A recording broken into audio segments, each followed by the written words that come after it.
Welcome to Leo entertainment. Cinema అంటేనే ఒక పెద్ద మహాయజ్ఞం అనుకోవాలి. మరి ఆ మహాయజ్ఞాన్ని సక్రమంగా నిర్వర్తిస్తే బాగానే ఉంటుంది, వక్ర మార్గంలో పడితే ఇంకో రకంగా ఉంటుంది. అలాంటి యజ్ఞం సినిమాతోనే డైరెక్టర్గా ఆయన పెద్ద మంచి పేరు తెచ్చుకున్నారు. గోపీచంద్ హీరోగా రూపొందిన ఈతరం ఫిలిమ్స్. ఈతరం బ్యానర్ అంటేనే ఎంతో ప్రతిష్టాత్మకం మనకు తెలుసు. ఆ తర్వాత ఆయన పిల్ల నువ్వు లేని జీవితం కానీ మరి రకరకాల సినిమాలు, చాలా సినిమాలు చేశారు. ఇప్పుడు తిరగబడరా నా స్వామి అంటూ ఇంకో సినిమా చేశారు. ఆయనే ఏఎస్ రవికుమార్ చౌదరి గారు. ఇవాళ మన గెస్ట్ ఆయనే. ఆయనతో మాట్లాడే ముందు ఆయన గురించి చిన్న ఏవి ద్వారా మనం చూద్దాం. సినిమా రంగంలో గురువును మించిన శిష్యులు చాలా అరుదు. ఎందరో గురువుల నుంచి మరెందరో శిష్యులు వచ్చి దర్శకులుగా ఎన్నో హిట్లిచ్చారు. కానీ గురువును మించిన శిష్యులు అనే పేరు కొందరికే ఉంది. వారే వివి వినాయక్, శ్రీను వైట్ల, ఎస్ఎస్ రవికుమార్ చౌదరి. ఇక ఆ గురువు ఎవరో మీకు అర్థమయ్యే ఉంటుంది. ఆయనే సాగర్. 1994లో అమ్మ దొంగ చిత్రానికి సాగర్ వద్ద అప్రెంటిస్ గా చేరిన ఓ కుర్రాడు ఆ తర్వాత కాలంలో సినిమా రంగంలో రాటుదేలాడు. అతనే ఎస్ఎస్ రవికుమార్ చౌదరి. అతనిలో పల్నాటి పౌరుషానికి ఏమీ తక్కువ లేదు. అందుకే అతని మాటల్లోని ఘాటుకు హర్ట్ అయ్యేవారుంటారు. అతని చిలిపి చేష్టలకు ముచ్చటపడేవారు ఉంటారు. చిన్నప్పటి నుంచి అతని కేర్ ఆఫ్ అడ్రస్ లైబ్రరీలే. ఏదైనా పట్టుకుంటే దాన్ని లోతు చూడకుండా వదలని గుణం. అలా అతనిలోని బహుముఖ ప్రజ్ఞ కాలేజ్ రోజుల్లోనే అందరి దృష్టిని ఆకర్షించేలా చేసింది. స్టేట్ రికార్డులతో శభాష్ అనిపించుకున్నాడు. మనసుతో సినిమా రంగంలో అడుగుపెట్టినా ఇక్కడ మహాయజ్ఞం తప్పదని తెలుసుకున్నాడు. దర్శకుడిగా తొలి అవకాశం కూడా మనసుతో చిత్రంతోనే వరించింది. ఆ సినిమా నిరాశపరిచినా ఆ తర్వాత హీరో గోపీచంద్ తో రూపొందించిన యజ్ఞం బ్లాక్ బస్టర్ హిట్ అయి దర్శకుడిగా తన జీవితాన్ని, హీరోగా గోపీచంద్ జీవితాన్ని మలుపు తిప్పేసింది. ఆ వెంటనే తను ఎంతో అభిమానించే బాలయ్యకు డైరెక్ట్ చేసే అవకాశం వరించింది. అలా రూపొందిందే వీరభద్ర.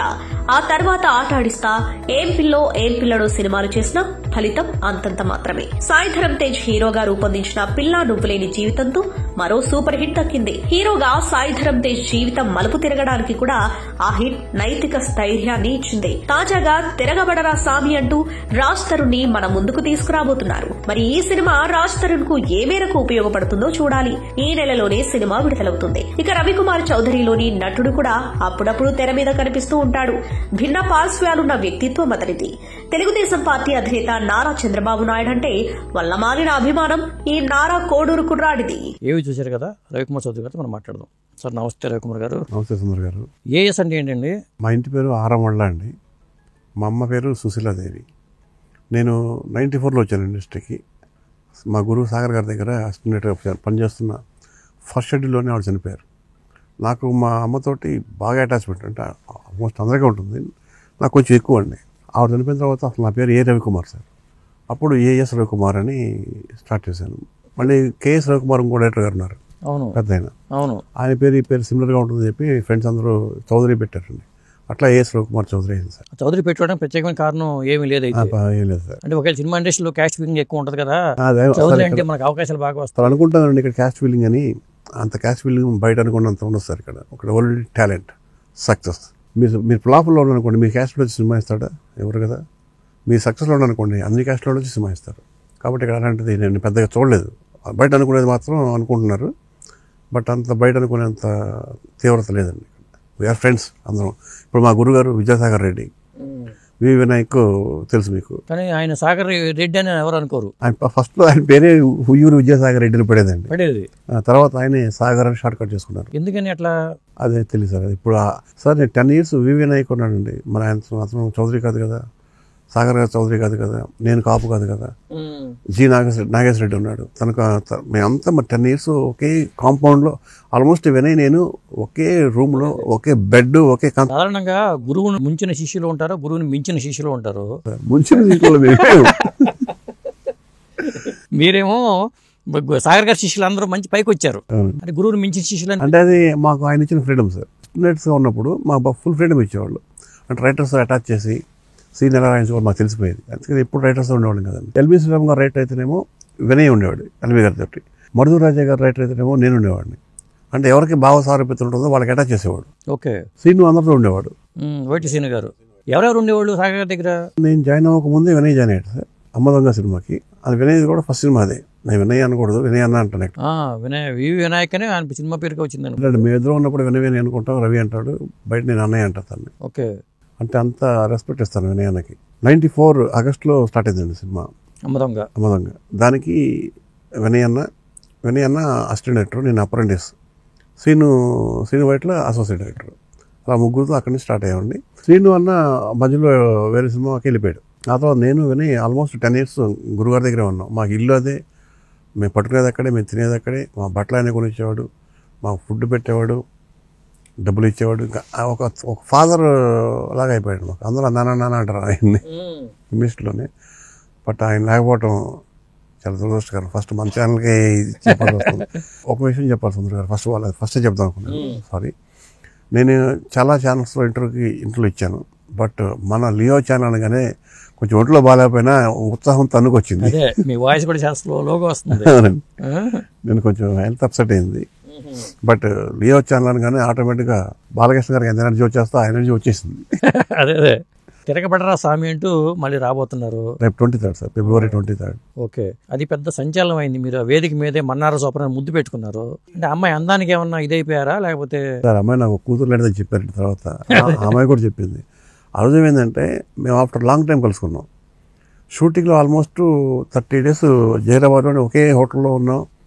ఏ రోజు ఆ అమ్మాయితో నేను 10 నిమిషాలు మాట్లాడింది కానీ లొకేషన్లో సీన్ చెప్పడం తప్ప, షార్ట్ చెప్పడం తప్ప ఏ రోజు ఒక చిన్న జోక్ వేసింది కానీ అమ్మాయితో లేదు. బట్ ఆ అమ్మాయి డెడికేషన్ నాకు నచ్చింది. ఓకే, అప్పుడు లాంగ్ టైం కలిసేటప్పటికి అది కూడా అందులో ఉన్నట్టు అది స్టేజ్ మీద కాదు సార్, రాంగ్. అది మొత్తం స్టేజ్ మీద ప్రోగ్రామ్ అయిపోయింది, అంతా వచ్చేసింది. ప్రసాద్ ల్యాబ్లో కిందకి దిగి ఆ లాన్ దగ్గర ఓకే అందరూ ఫోటో దిగుతున్నాను, నేను కూడా ఫోటో దిగున్నారు. ఇట్లా ఫోటో దిగుతున్నా ఆ అమ్మాయి బుక్ చూపించి ఇలా ఉంది. అప్పుడు నేను కిస్ చేశాను. ఇలా అనమంటే ముద్దు పెట్టుకోమనేమో. అదే కదా, అంతే కదా. మళ్ళీ అమ్మాయి అక్కడే థ్యాంక్స్ కూడా చెప్పింది కదండి, థ్యాంక్ యూ సార్ అని అది కూడా చెప్పింది. మళ్ళీ తర్వాత అడిగారా, నేను ముద్దు పెట్టుకోవడం వల్ల ఏమైనా ఫీల్ అయ్యావా అని అడిగారా? అని అడిగానండి. అదంటే తప్పే ఉంది అన్నట్టు. ఇప్పుడు మనకు కొత్త ఏమో సార్, నార్త్ ఇండియాలో ఇది వెరీ కామన్. ఇప్పుడు మన వాళ్ళు ఎంతమంది హీరోయిన్లు ముద్దు పెట్టుకోలేదండి స్టేజ్ మీద, పెద్ద పెద్ద స్టార్సే పెట్టుకున్నారు. నాదెంతండి. మొత్తానికి ఈ సిరగబడ్ర సామి సినిమా సార్ ఈ డైరెక్టర్ హీరోయిన్ ముద్దు పెట్టుకోవడం వల్ల కొద్ది పాపులారిటీ వచ్చింది. ఏదో విధంగా ముందు పాపులారిటీ వచ్చింది కదా సార్. ఎందుకంటే నాది చిన్న సినిమా, ఇక్కడ స్టార్స్ లేరు, ఓన్లీ కథ ఉందంతే. డబ్బులు పెట్టే ప్రొడ్యూసర్ ఉన్నారు. సినిమాని ఎలాగోలా బయటకు వెళ్ళడం కోసం, కొంచెం పబ్లిసిటీ కోసం అది కూడా ఉపయోగపడింది తప్ప కావాలని ప్లాన్ చేసింది మాత్రం కాదు. అదే అసలు కావాలని చేస్తూ ఉంటారు. నా మెంటాలిటీ అలాంటిది కాదు. ఏమైనా కావాలని చేయాలంటే డైరెక్ట్గా చెప్పి చేస్తాను. ఇప్పుడు అమ్మాయిని ముద్ద పెట్టుకుపోతున్నాను, అందరూ చూడండి అని చేస్తాను, నాకు భయం లేదు. బట్ అలా చేయలేదు. ఇప్పుడు ఈ సినిమా విషయానికి వచ్చే ముందు బాలయ్య బాబుతో మీరు వీరభద్ర చేశారు. అంతకుముందు మంచి హిట్లు ఉన్నాయి మీకు. బాలయ్య బాబుతో అవకాశం అనగానే ఓ రేంజ్లో మనం చూపించాలి. మరి ఎక్కడ అది బెడిసి కొట్టింది సార్? యాక్చువల్గా బాలకృష్ణ గారి టాపిక్ వచ్చింది కాబట్టి చెప్తాను. I'm hardcore fan, die hard fan. దాంట్లో నో డౌట్ ఫ్యాన్స్ అందరికీ తెలుసండి. నేను మాది గుంటూరు జిల్లా నారాకోటూరు సార్. ఊరు మొత్తం ఐక్యతగా ఉండే ఊరు అది. ఇప్పుడు కూడా పవర్ఫుల్ ఊరు నారాకోటూరు. చుట్టుపక్కల అందరూ చెప్తారు. 365 days ఎన్టీఆర్ది బొమ్మ ఉంటుంది, 365 days బాలకృష్ణ గారి కట్అవుట్ ఉంటుంది. అలాంటి ఊళ్ళని చూసినాడు నేను. 7th classలో నేను చూసింది మంగమ్మ గారు ఏమన్నాడు సార్. ఆ రోజు నుంచి ఆయనకు ఫ్యాన్ అయిపోయి ఆయన సినిమాలు చూసుకుంటూ పెరిగినవాడు. ఫస్ట్ షో చూడాల్సిందే. షర్టు చినిగిపోయిన, దెబ్బలు తగిలిన, ఆ ఎంత గొడవ జరిగినా ఆ సినిమా చూడాల్సిందే ఆయన్ని. అలా వచ్చిన వాడిని యజ్ఞం పెద్ద హిట్ తర్వాత ఫస్ట్ నేను తీసింది మనసుతో సార్. భవ్య ఆనంద ప్రసాద్ ఆయన నాకు దర్శకుడిగా బొట్టు పెట్టింది భవ్య ఆనంద ప్రసాద్ గారు. ఆ సినిమా ఆశించినంత కాదు, అట్టపులాఫ్ అండి. 1 day ఆడింది అది. అంటే బుడిబుడి నడకలతో. బట్ మంచి ఎక్స్పీరియన్స్ వచ్చింది. Experience but at other cost. అంటే వాళ్ళ డబ్బులతో పాపం నాకు ఎక్స్పీరియన్స్ వచ్చింది. ఆ తర్వాత పోకూరు బాబురావు గారు చేరదీసి దగ్గరుండి ఆయన కథ రాయించి. కారణంగా మొదటి సినిమా ఆడకపోతే ఇంకో సినిమా రావడం కష్టంగా ఉంటుంది. ఇప్పుడు చాలా కష్టం. బట్ అప్పుడు ఏమైందంటే సార్, అక్కడ మనసుతో కంటే ముందు నేను వినయ్ డైరెక్షన్ చేద్దామని చెప్పి గురుగారికి చెప్పేసి ఆయన దగ్గర నుంచి బయటకు వచ్చేసాం. వచ్చి కథలు రాసుకున్న తర్వాత నేనేం చేశానంటే, నాకు కొంచెం నేను ఏఎస్ఎఫ్ గుంటూరులో ఏఎస్ఎఫ్లో బాగా తిరిగి ఉండండి. టౌన్లో ట్రైన్ కింద పడుకునేవాడిని, మన ఫైర్ ఇంజిన్ కింద పడుకునేవాడిని, అన్ని యాక్టర్స్లో బాగా యాక్టివ్గా ఉండేవాడిని. ఆ అభ్యుదయ భావాలు ఎక్కువ. డైరెక్టర్ అవ్వాలనుకున్నప్పుడు నేను ఒక కథ రాసుకున్నాను, 1000 పడగలు అని ఒక కథ రాసుకున్నాను. కథ రాసుకొని అయ్యప్పమాల వేసుకొని తలంటు స్నానం చేసి ఇప్పుడు కథ చెప్పాలి, కథ చెప్పడం స్టార్ట్ అవ్వాలి. ఎక్కడ స్టార్ట్ అవుతామంటే జగన్ డైరీ అని ఒక బుక్ ఉంటుంది, ఫిలిం. అవును, జర్నలిస్ట్ జగన్. దాంట్లో డైరెక్ట్గా నేను తీశాను. ఈ తరం ఎక్కడో చూశాను, ఆయన నెంబర్ దొరికింది. ఓకే, ఆఫీస్ నెంబర్ ఉంది. ఫోన్ చేశాను, కథ చెప్పాలంటే ఇట్లా రవికుమార్ చౌదరి నా పేరు అంటే రమ్మన్నారు. వెళ్ళిన కలిసాను నేను. లేదమ్మా నేను ఆల్రెడీ వేరే పాయింట్ అనుకుంటున్నాను, మేము ఫిక్స్ అయిపోయాం వేరే సినిమా వేరే డైరెక్టర్ తోటి. అంటే నువ్వెవరో కూడా తెలియదు నాకు అంటే. ఆయనకి ఏంటంటే సార్, డైరెక్టర్ టాలెంట్ పట్టేస్తారా నేను. ఓకే, పోకిరి బాబు గారు. అవును, ఆ సమస్య లేదు. టాలెంట్ ఉంటే పొరపాటు కూడా దాన్ని చేజార్చుకోరు. వాడిని కొట్టైనా తిట్టైనా సరే వాళ్ళు ఉన్న మొత్తం బయట తీస్తారు ఆయన. దాంట్లో నో డౌట్, అది అదృష్టం. అదే ఇది మనసుతో కంటే ముందండి, నా ఫస్ట్ సినిమా కంటే ముందు నేను కథ నెరేట్ చేశాను. కథ అద్భుతంగా నెరేట్ చేసామ్మా. బట్ చెప్పాను కదా, ఆల్రెడీ ఒక పాయింట్ చేసుకున్నాను. పోనీ ఈ సినిమా వర్క్ చేయి, కోడైరెక్టర్గా వర్క్ చేయి, ఆ తర్వాత నేను నీకు డైరెక్షన్ ఛాన్స్ ఇస్తాను అని చెప్పాను. వర్క్ చేస్తాను సార్ అని చెప్పాను. అలా ఒక కథ మీద రన్ అవుతున్న టైంలో నాకు ఆర్టిస్ట్ ప్రసాద్ బాబు గారు ఫోన్ చేసి, ఇట్లా భవ్య ఆనప్రసాద్ గారిని కలువు, వాళ్ళకి అర్జెంట్గా డైరెక్టర్ కావాలి, వాళ్ళు మంచి ప్రొడ్యూసర్స్ అన్నారు. ఆయనతో నాకు బాగా ఫ్రెండ్లీ నేచర్ ఉందండి, ప్రసాద్ బాబు గారితో. వాళ్ళ ఇంట్లో పిల్లవాళ్ళకి తిరిగేవాడిని. ఓకే, ఆయన చెప్పారు కదా అని చెప్పి. ఎట్లా పరిచయం ఆయన యాక్చువల్గా మళ్ళీ దీనికి చాలా పెద్ద ఫ్లాష్ బ్యాక్ సార్. నేను then I was in JKC college Guntur, 89 to 94 JKC college అండి. ఆల్మోస్ట్ 100 పైగా షీల్డ్స్ ఇచ్చాను కాలేజ్కి అని స్టేట్ లెవెల్. మిమిక్రీ 3 సార్లు state first, mono action state first, miming state first, debating state first, elocution state first, spot speech state first, NCC college under officer, college under officer and the best cadet for 25 Andhra battalion మా college నుంచి అండి. ఇట్లా ఏఎస్ఎఫ్లో ఉండేవాడిని, SR రైటింగ్లో ఉండేవాడిని, ఇట్లా అన్నింటిలో ఉండేవాడిని. అక్కడ నాకు ఒక సంవత్సరం ప్రైజ్లు వస్తూ ఉన్నాయి.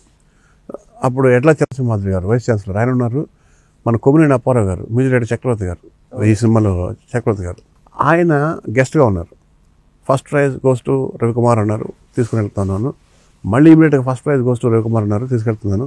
థర్డ్ టైం కూడా రిపీట్ అవుతుంది, నువ్వు ఇక్కడే ఉండవు, అది నీకు వచ్చినట్టున్నాయి అన్నాడు చక్రవర్తి గారు. ఆల్మోస్ట్ సగం నాకే వచ్చేయండి. ఇప్పుడు కూడా మా కాలేజ్కి వెళ్తే ఉంటాయి, ప్రిన్సిపల్ గారు రూమ్లో ఉంటాయి. మొన్న కాలేజ్ 50 years గోల్డెన్ జూబ్లీలో కూడా నా ఫోటో వేసి నా గురించి 1 page రాశారంటే అది నాకు చాలా చాలా హ్యాపీ ఫీల్ అవుతుంది సార్. అక్కడ పరిచయం అయింది చక్రవర్తి గారు. నేను ఇండస్ట్రీకి వచ్చిన తర్వాత ఆయన కలిశాను. ఈవెంట్ గుర్తుపెట్టాను, నువ్వు నారాకోట కుర్రాడు కదా కాలేజీలో అన్నాడు. అవును అవును సార్ అన్న. ఆ పరిచయం అక్కడి నుంచి నన్ను రైటర్ చేశారు. అప్పుడు ఇంకా సాగర్ గారి దగ్గర చేరాను సార్. చేరినప్పుడు అమ్మనాకోట్ల సినిమా జరుగుతుంది. సాగర్ గారి దగ్గర 3వ సినిమా అది. ఫస్ట్ అమ్మదొంగ, తర్వాత భారసింహంకి వినయ్ లేడు, అమ్మనాకోళ్ళకి వినయ్ ఉన్నాడు, నేను ఉన్నాను. ఆ టైంలో చక్రవర్తి గారు మళ్ళీ కలిశారు. ఆ టైంలో ఆయన మ్యూజిక్ మానేసి ఉన్నారు. మ్యూజిక్ మానేసి ఉండి ఆయన టీవీ సీరియల్ డైరెక్ట్ చేద్దామనే ప్రయత్నంలో ఉన్నారు. నువ్వు బాగా రాస్తావు కదా, నాకు వేరే రైటర్ వద్దు, నువ్వే ఒక కథ చెప్పు అన్నాడు. పెద్ద అడిగారు కదా అని చెప్పి అలా అలా అలా ఒక 15 minutes లైన్ చెప్పానండి. ఫిక్స్ చేశాడు ఆయన. ఫిక్స్ చేశాడు. ఇమీడియట్గా జమినీకరణ్ గారిని పిలిచారు. ఆయన ఓకే అన్నారు. నన్ను చెన్నై తీసుకెళ్ళటం, ఏదో ఒక పక్క సినిమా జరుగుతుంది, అన్నట్టుగా సినిమా చేస్తున్నాను. నాకు 2 కార్లు వచ్చేసారు. ఇప్పుడు కొంచెం గర్వంగా ఉండేది. చక్రవర్తి గారి కంపెనీ నుంచి ఒక కారు వచ్చేది, అమ్మనాకోళ్ళ కంపెనీ నుంచి ఒక కారు వచ్చేది. ఈ కార్తో ఈ షూటింగ్కి వెళ్ళేవాడిని, ఆ కారు ఫాలో అయ్యేది. ఆ షూటింగ్ అయిపోయిన తర్వాత ఆ కారు వదిలేసి ఈ కారు రైటర్గా వెళ్ళేవాడిని. ఆ క్రమంలో నాకు ప్రసాద్ బాబు గారు పరిచయం అయ్యారు. ఆయన కూడా డైరెక్ట్ చేద్దాం అనుకున్న సినిమా తలంబరాలు అని, దానికి కథ రాశాను నేను. చక్రవర్తి గారి ఇంట్లో శ్రీ ఎలా ఉండేవాడో, శ్రీతో పాటు నేను ఎలా ఉండేవాడిని. అప్ప అప్ప అప్ప అప్ప అంటుండేవాడిని. నేను చెన్నై వెళ్తే కంపల్సరీ చక్రవర్తి గారి ఇంట్లోనే ఉండేవాడిని. అలాగే ఆయన హైదరాబాద్ వస్తే ఫస్ట్ కాల్ నాకే చేసేవాళ్ళు. ఆయనతో పట్టుకున్నాం నైట్ అంతా. సార్ 1000-12 సినిమాలు వేసిన మ్యూజిక్ డైరెక్టర్ సార్ ఆయన అనుభవాలు నాకు అది చాలా ప్లస్ అయింది. ఆయన అనుభవాలు చెప్పేవాళ్ళు. రికార్డింగ్ ఎలా చేయించుకోవాలి, ట్యూన్స్ ఎలా, మాస్ ఆడిని ఎలా అట్రాక్ట్ చేసే ట్యూన్స్ ఉండాలి అని చెప్పేవాడు. నాకు సంగీతం రాదురా, మ్యూజిక్ డైరెక్టర్ అయిన తర్వాత నేర్చుకున్నాడు రా అని చెప్పేవాడు అండి. అక్కడ ప్రసాద్ బాబు గారు నాకు పరిచయం సార్. ఆ ప్రసాద్ బాబు గారికి కథ ఇచ్చాను. అది ప్రసాద్ బాబు గారు మైండ్లో ఉంది. ప్రసాద్ బాబు గారు అమ్మాయి నవ్వితే అనే ఆనంద్ ప్రసాద్ గారి సినిమాలో యాక్ట్ చేశారు. యాక్ట్ చేసినప్పుడు ఆయన చెప్పారు మంచి డైరెక్టర్ కావాలి ఎవరు చూడండి. ప్రసాద్ బాబు గారు అంటే మంగా టిఫిన్ సెంటర్ దగ్గర అపార్ట్మెంట్ అక్కడ ఉండేవాళ్ళు. అవునండి. ఇప్పుడు అక్కడ ఉన్నారు, రాజీవ్ నగర్లో. ఆయన ఇంట్లో పిల్లల్లో ఉండేవాడు నేను కూడా. ఆయన భవ్యాన ప్రసాద్ గారికి రికమెండ్ చేశారు. అప్పుడు నాదేం జరుగుతుంది, ఈ తరంలో ఆల్రెడీ వర్క్ జరుగుతుంది. సార్ పిలిచారు కదా అని చెప్పి వెళ్ళాను. కథ కూడా లేదండి, బట్ ఏదో ఒకటి చెప్పాలి కదా అని చెప్పి టకటకటక ఫామ్ అయింది. మోతీనగర్ నుంచి మన బాలకృష్ణ గారి ఇంటి వెనక ఉంటుంది ఆఫీస్, అప్పుడు మనసుతో ఆఫీస్. ఆడికి వచ్చేలోపు కథ ఫామ్ అయిపోయింది. 25 minutes నెరేట్ చేశాను. ఆకాష్ కదా hero. Akash 20 to 30 minutes narrate చేశాను. ఆయన ఇమీడియట్గా ఓకే నా అడ్వాన్స్ ఇచ్చేసారు.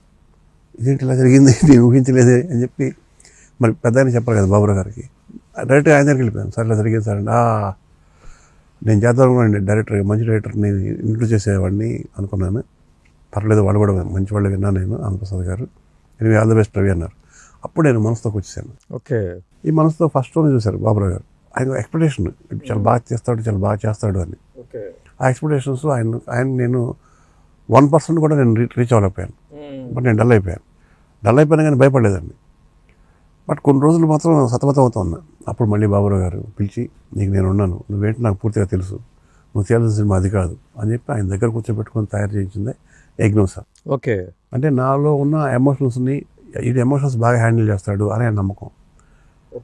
ఎమోషనల్ అంటే 1000 పడగల సబ్జెక్ట్ అసలు చేయలేక చేయలేదు సార్. అది చాలా పెద్ద స్పాన్ అండి, అది ఇండియా లెవెల్లో చేయాల్సింది. అది ఇప్పటికీ మీ దగ్గర ఉందా? ఉందండి. బట్ కొన్ని సినిమాల్లో కొన్ని ఎపిసోడ్స్ వచ్చేసినాయి కాబట్టి అంటే మీరే పెట్టుకున్నారా? ఆల్మోస్ట్ చెప్తే బాగోదండి, ఒకే ఒక కోడలో కొంత వస్తుంది, కొంత ఉంటుంది. అలాగే ఎవడైతే నాకేంట్లో కొంత ఉంటుంది, మన సముద్రగడ దాంట్లో. ఇప్పుడు ఈ చూసే వరకు సముద్రం కూడా తెలియదు. అదే సముద్రం ఎవడైనాకే సముద్రం గారు డైరెక్టర్ మంచి సినిమా పాపం. దాంట్లో అంటే మీరు చెప్పితే వాళ్ళు వినేసి పెట్టించుకున్నారా? లేదు పాప, ఆలోచన పాపం. మిమ్మల్ని అడిగారు? నన్ను అడగలేదు అసలు, మధ్య ఆ డిస్కషన్ లేదు. అది వాళ్ళకి ఏదో రీమేక్ కొనుక్కున్నారు, ఆ రీమేక్లో వచ్చింది. అది కొంత నేను చేసిన 1000 పడగలో కొంత రమణలో వచ్చింది, తమిళ రమణ. ఓకే. తెలుగులో ఠాగూర్.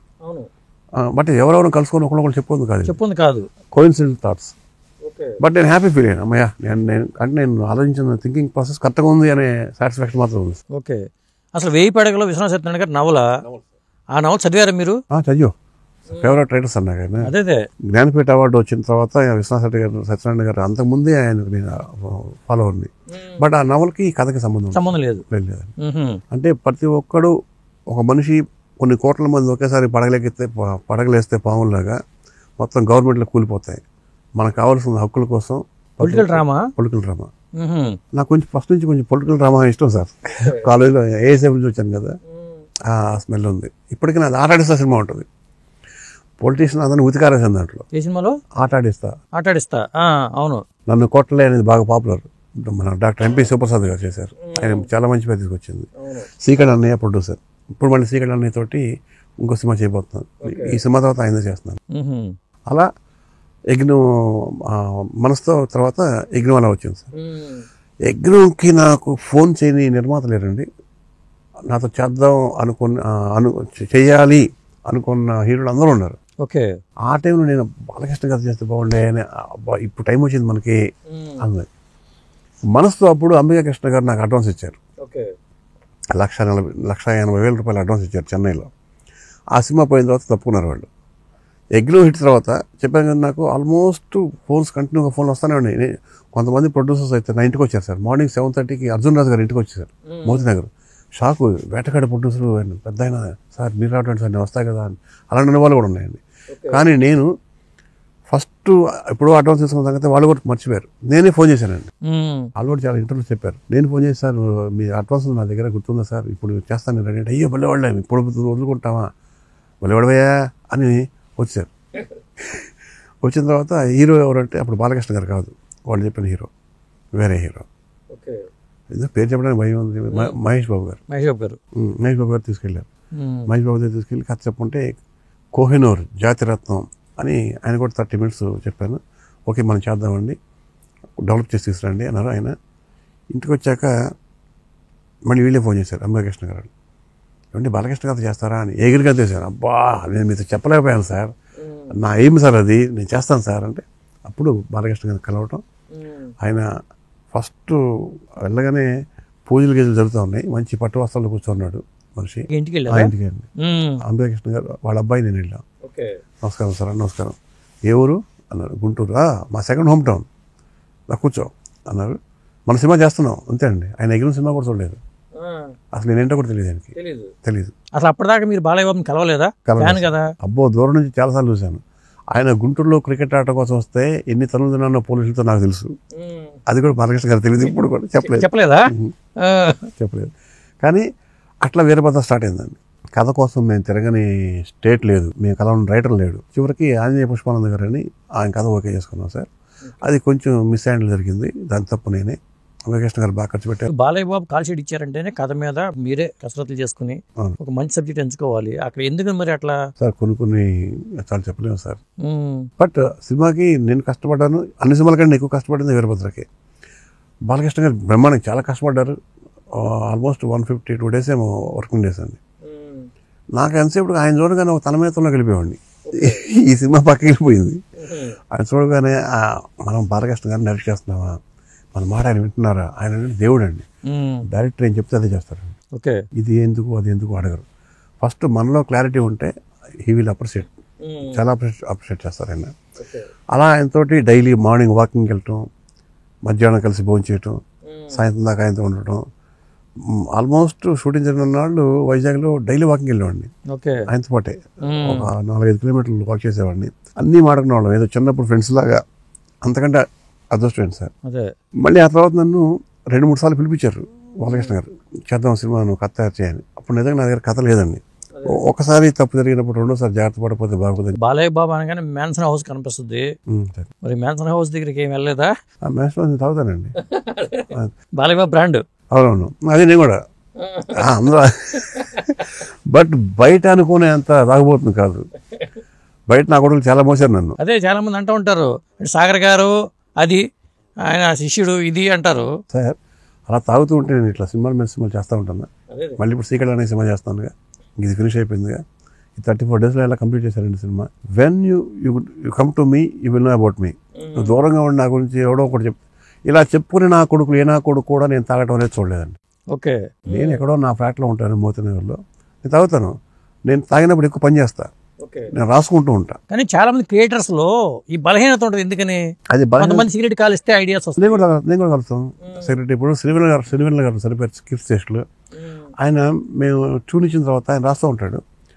యాస్ట్రేలో సిగరెట్ కాలుతూ ఉంటుంది, అది మర్చిపోతారు పాపం, తీసుకొని ఇంకోటి పెట్టుకొని రాస్తూ ఉంటాడు ఆయన.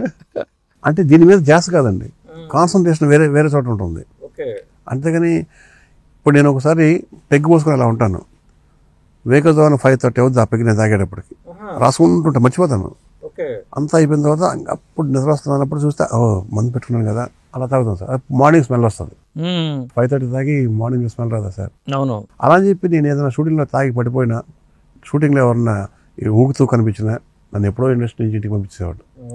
Sir I'm educated sir, I'm BCom, మంచి మార్కులతో. నేను చెప్పాను కదా మీకు, ఇంత ట్రాక్ రికార్డు ఉన్నవాడిని. ఇండస్ట్రీకి వచ్చింది తాగి పడిపోవడానికి కాదు కదా సార్. నాకు పిల్లలు ఉందిగా, ఒక పాప ఉందిగా. ఇప్పుడు ఇక్కడ శ్రీహర్ అని ఎక్కడ ఉన్నాడు, కానీ ఆయన ఒక మాట చెప్పేవారండి, సక్సెస్లో ఉన్నప్పుడు నువ్వేమైనా చెయ్యి, వాడు సూపర్ రా అంటారు. ఫెయిల్యూర్లో ఉన్నప్పుడు నువ్వేం చేయమని పర్లా. ఫెయిల్యూర్లో ఉన్నప్పుడు ఆడు తాగి అంటారు. సక్సెస్లో ఉన్నాడుకో, తాగితే అంటే ఆడు హీరో అని చెప్పి. ఈ సూత్రం అందరికి వచ్చేస్తుంది. నిజంగా చెప్పాలంటే ఇది మంచి మాటే, అందరికీ వచ్చేస్తుందండి. సుభాషిత్వం అనుకోవచ్చు. నిజమే పాప, సుభాషిత్వం చెప్పారైనా. నువ్వు సక్సెస్లో ఉన్నావా, పొద్దున్నే ఇంటికి వెళ్ళి ఎవరింటికి వెళ్ళినా హ్యాంగ్ ఓవర్ పెగ్గేస్తావా అని వాడే అడుగుతాడు. నేను అదే నువ్వు ప్లాఫ్లో వెళ్ళు, వెళ్ళవా, వాడు తాగుతాడే అంటాడు. వీడు తాగనట్టు. ఇండస్ట్రీలో తాగనోడే వాడు సార్, ఎవరో ఉంటారు పాపం, 5% ఉంటారు. గాంధీ మాత్రం వాళ్ళని కూడా తాగే అలవాటు లేకపోయినా వేరే కారణాలతో వాడిని ఏదో అంటారు. ఏదో కారణం, మంచి దశ. మీకు ఇండస్ట్రీకి వచ్చాక అలవాటు అయిందా, లేకపోతే? నాకు చక్రవర్తి గారు అలవాటు చేశారు సార్. టీ కాఫీ కూడా తాగేవాడిని కాదు, సిగరెట్ కూడా తాగేవాడిని కాదు. ఓకే. చక్రవర్తి గారి దగ్గరికి ఆంధ్ర క్లబ్లో ఉన్నప్పుడు నాకు ఆంధ్ర క్లబ్లో రూమ్ వేశారు 96లో. అప్పుడు అసలు ఆ స్మెల్ కూడా పడదు. ఇంక వీళ్ళందరూ వచ్చేవాడు, ఆయన అసిస్టెంట్లు, రాజు గారు, కోటి గారు తక్కువ వచ్చారు, నాగూరు బాబు చక్ర ఉంటారు, వాళ్ళు వచ్చేవాళ్ళు కాదండి. వాళ్ళు వచ్చేవాళ్ళు కాదు. ఈయన మన ఎక్కువ రెగ్యులర్గా నాగూరు బాబు.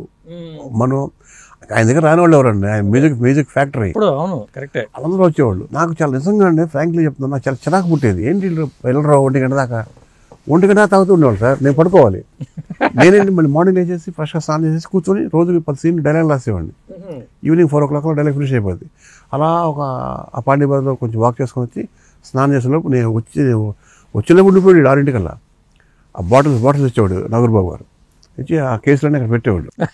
పెట్టి అరే నిన్న రాసావు కదా ఆ సీన్ అరే చెప్తాడు విను అనేవాడు చక్రవర్తి గారు. నేను చెప్పడం వాళ్ళు ఎంజాయ్ చేయడం టక తాగేవాడు అనుకునేవాడిని. అందరూ వెళ్ళిపోయేవాళ్ళు. ఇలా కనీసం 1 week కంటిన్యూ జరిగిందండి. ఒకరోజు అసలు ఏముంటుంది దీంట్లో. మళ్ళీ ఫోన్ చేసేవాడిని, చక్రవర్తి గారు హాఫ్ తాగి ఆయన డ్రైవ్ చేసుకుంటూ వెళ్ళిపోయారండి. కారు 2222 మారుతి జన్ అప్పుడు ఆయన వాడేది. నేను ఫోన్ చేసేవాడు మళ్ళీ నైట్ ఆయన వెళ్ళిన తర్వాత, అప్ప ఇంటికి వెళ్ళారా అని. ఏం డౌట్ వచ్చిందా, ఇప్పుడు నా అలవాటే అన్నాడు. అంత జాగ్రత్త తీసుకునేవాడిని. అసలు ఏముంటుంది దీంట్లో చూద్దాం ఈ అమ్మ అని ఇంత పెగ్గు పోసుకున్నాను సార్. ఇంత వామిటింగ్ వచ్చేసింది. చిచ్చి అని మళ్ళీ వాళ్ళు గుర్తుపడతారేమో అని చెప్పి దాన్ని నీళ్ళు పోసి పెట్టాను ఇది బాటిల్లో. అది మరుసటి రోజు చక్రవర్తి గారు పట్టేశాడు. రాత్రి తాగేవాను. లేదన్నా లేదు, వామిటింగ్ చేసుకున్నావు నువ్వు అన్నాడు. మరి అబద్ధం చెప్తుంది అసలు ఏమన్నా చూద్దామనండి అంటే లేదరా తాగే పత్తి వాళ్ళు చెప్తా చూడు అని ఆయన అందరి ముందు ఇట్లా లైఫ్లో ఫస్ట్ టైం తాగుతున్నాడు. సోడా పోసి మెల్లగా మెల్లగా మెల్లగా తాగుని చిన్నపిల్లడికి పాలు పడినట్టు అక్కడ స్టార్ట్ అయింది సార్. సిగరెట్ కూడా అప్పుడు లేదు, సిగరెట్ కూడా చాలా తర్వాత. మరి సాగర్ గారి దగ్గర ఏం అలవాటు లేదు అసలు, ఆయన దగ్గర ఏం అలవాటు లేదు. బట్ తర్వాత ఆయనని కలిసి తాగేవాళ్ళు. అదే సాధారణంగా సాగర్ గారు కూడా బాగా తాగుతారంటారు సార్. ఆయన తాగేది చెప్తే నమ్మరు అంతే సార్. అదే ఆయన ఎవరన్నా ఏం అంటానికి లేక చెప్తారండి సార్. ఆయన తాగేది 180 అంటారు కదా, క్వార్టర్ అంటారండి. క్వార్టర్ 3 గంటలు తాగుతాడు సార్ ఆయన. ఒక తోలటం కానీ చూడి ఒక మాట అంటాం కానీ ఎవరిని ఏమంటాడు. అదే ఆ వయసులో ఆయనకి కొంచెం చాలా సింపుల్ సిటీ కదండి సాగర్ గారు. Very simple city. బండి మీద స్కూటర్ మీద వెళ్ళిపోతూ ఉంటారు. మాకు అది బాగా అలవాటైంది ఆయన దగ్గర. ఇప్పుడు నేను కానీ వినయాన్ని కానీ సీన్ కానీ కార్ లేదంటే ఏదో ఆటో ఉందా లేదా నడుచుకుంటూ వెళ్ళిపోతూ ఉంటాం. అది ఆయన దగ్గర ఆ సింపుల్ సిటీ అలవాటు చేసుకున్నాం సార్. ఇంటికి టైంకి భోజనానికి వచ్చిన టైంకి ఎవరన్నా భోజనానికి వస్తే భోజనం పెట్టకుండా పంపించడు సాగర్ గారు. ఆయన దగ్గర ఉన్నా లేకపోయినా ఏదైనా అడ్జస్ట్ చేసుకుని సరే అందరూ కడుపు నింపిన తర్వాత పంపిస్తాడు సార్. అలాంటి నేర్చుకున్నాం సార్. కాబట్టి ఇప్పుడు ఎందుకు అందరూ చెప్తానండి, ఈ తాగుబోతు, ఈ డ్రింకరు, ఆల్కహాలిక్ ఆ మాటలు చాలా పెద్ద పెద్ద పదాలు. అవునా కదా సార్? పెద్ద పెద్ద సరస్వతి తిప్పుతున్నారు సార్, అది తాగలేదండి. పెద్ద పెద్ద హీరోలు ఉన్నారు సార్, తాగట్లేదండి. కొంతమంది మార్నింగ్ 5 o'clock వరకు తాగేవాడు ఉన్నారు. అంటే డ్రగ్స్ వచ్చాక తాగుడు అనేది చిన్నదైపోయిందండి. భగవంతుడి వల్ల దాని కలేదండి. కనీసం అదేమంటారు ఇప్పుడు ఖైదీలు ఏముంటాయి కదండి, జరదా, పాను, అట్లా కూడా నాకు అలవాట్లేదు. మా అమ్మ 2 గాజులు అని చెప్పి వస్తుంది కదా. అవునవును. బట్ ఫ్రాంక్లీ నేను ఎప్పుడు కూడా ఇప్పుడు నా 8వ సినిమా, ఏ సినిమాకి smoking injurious and causes to cancer అని ఎప్పుడు నేను వాయిస్ ఓవర్ ఇవ్వలేదు. నేను ఇవ్వను కూడా. ఎందుకంటే నేను తాగుతూ మనసు తంపుకొని తాగద్దు అని చెప్తాను. నేను హీరోతో ఇప్పిస్తాను, అది కూడా తాగని హీరోతో ఇప్పిస్తా. అదే అంటే మీకు అసలు సాగర్ గారి దగ్గరికి వెళ్ళటానికి ఎవరు కారణం అయ్యారు? గుడ్ క్వశ్చన్ అండి. ఇది అంటే చాలా తక్కువ మంది తెలిసింది. యాక్చువల్గా నేను వచ్చింది డైరెక్టర్ని సెలెక్ట్ చేసుకుని వచ్చాను. అసలు ఇండస్ట్రీ రావడానికి నాకు ఇంకో దుర్మార్గుడు స్నేహితుడు కారణం. ఎవరు? ఆదిత్య. ప్రియమైన స్నేహితుడు, అది ప్రియమైన శత్రువు అంటాను నేను. నన్ను ఇంటికి తీసుకొచ్చాడు. అంటే తన సంబంధం లేదు, ఇండైరెక్ట్గా ఇది. ఆయన విజయవాడ, మీది గుంటూరు. తన పివి సిద్ధార్థ కాలేజ్ అండి, నేను జేకేసీ కాలేజ్ గుంటూరు. తను నేను ఇంటర్ కాలేజ్ కాంపిటీషన్స్లో కలిసేవాళ్ళం. తను గుంటూరు నుంచి నర్సరావుపేట కానీ, భీమవరం కానీ, పాలకొల్లు కానీ, రాజమండ్రి, ఎక్కడ ఏ కాలేజ్ ఉంటే ఆ కాలేజ్లో ఇద్దరం వచ్చేవాళ్ళం. ఆదిత్య ఫస్ట్ వస్తే నేను సెకండ్ వస్తే ఆదిత్య ఫస్ట్. మేమిద్దరం కాకుండా శ్రీనివాస్ రెడ్డి ఒక అతను ఉండేవాడు. అక్కడ మాకు బాగా పరిచయం అండి. ఒకరోజు సంగీతం గారికి చేరల ఒకరోజు కనపడకుండా పోయాడు. నెక్స్ట్ ఇయర్ ఆదిత్య రావట్లేదు ఏంటి అని అడిగాను నేను. ఆదిత్య వస్తే మజా ఉంటుంది, ఫైట్ బాగుంటుంది. అయితే తను ఏంటంటే భాష చాలా చక్కని పండితుడు కదండి. పుట్టింది ఈ మట్టిలో సీత, రూపు కట్టింది దివ్య భగవద్గీత, ఈ రోజేంటి మన దేశ తలరాత అని స్టార్ట్ చేసేవాడు. ఒరే మనమేమో పక్క మాసు పడిపోయింది, మార్కులు పడిపోతున్నాయి ఇక్కడ. నేనేదో స్టార్ట్ చేసేవాడిని. ఆదిత్య గారి లాగా అందంగా మాట్లాడలేము, ఉన్నదన్నట్టు మాట్లాడతానండి, భావం అర్థం చేసుకోండి, నాకు భాష రాదు అని మాట్లాడేవాడిని. నేను కూడా కొట్టేవాడిని, ఫస్ట్ కొట్టేవాడిని, సెకండ్ కొట్టేవాడిని. అలా ఆదిత్య నాకు ఆదర్శం. ఆదిత్య నెక్స్ట్ ఇయర్ కనపడలేదు కాలేజ్ కాంపిటీషన్స్లో. ఏంటి ఆదిత్య ఎక్కడికి పోయాడు అంటే సినిమా ఇండస్ట్రీకి వెళ్ళాడు. ఏ సినిమా అంటే భైరవ దీపం అంటే బాలకృష్ణ. బాలకృష్ణ గారి సినిమాకి అసిస్టెంట్రా? అవును, సంగీతం శ్రీనివాసరావు గారు డైరెక్టరు అన్న. బలంగా నడుపోయాను సార్. నేను కూడా ఫిల్మ్ ఇండస్ట్రీకి వెళ్ళాల్సిందే. 1994 ఎగ్జామ్ రాశాను సార్. అదే రోజు సికింద్రాబాద్ వచ్చాను ట్రైన్ ఎక్కేసి. ఇప్పుడు నా గోల్ ఏంటి చెప్పారా? చెప్పాను, ఒప్పుకోలా సార్. మాది పెద్ద ఊరు సార్, నాకు ఆల్మోస్ట్ 90% చుట్టరేఖ ఉంటుంది.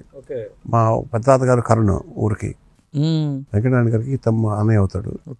ఊరంతా నాకు గారాబంగా పెంచారు నన్ను. 3 అమ్మమ్మలు 3 తాతలండి. సంపన్న కుటుంబం అంటే మిడిల్ క్లాస్.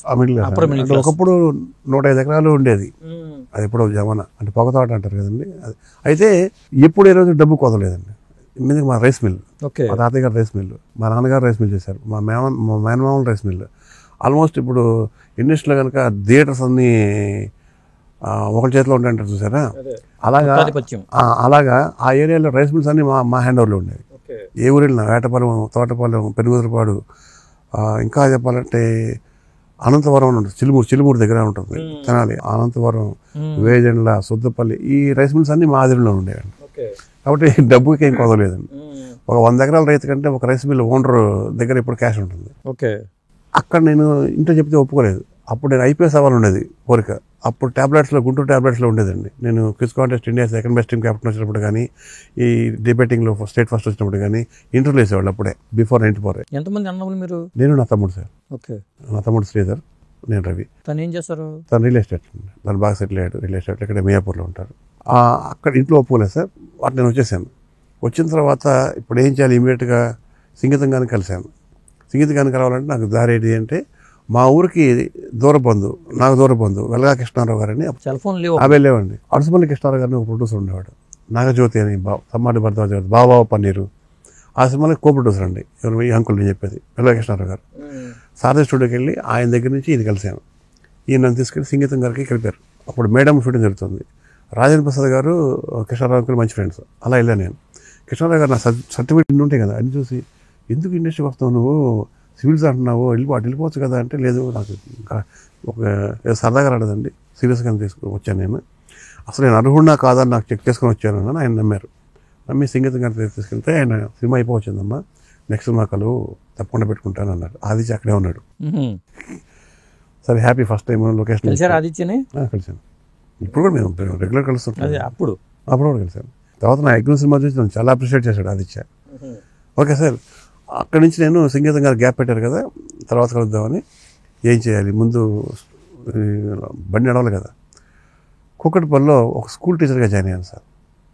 స్కూల్ టీచర్గా జాయిన్ అయ్యాను. 4 నెలల్లో ఆ స్కూల్కి ఇన్ఛార్జ్ ప్రిన్సిపల్ అయ్యాను. అక్కడ బాగానే ఉంది. బట్ అక్కడి నుంచి 10th క్లాస్ పిల్లల దగ్గర సైకిల్ తీసుకొని డైలీ ఫిల్మ్ రౌండ్ కొడతా ఉండేవాడిని.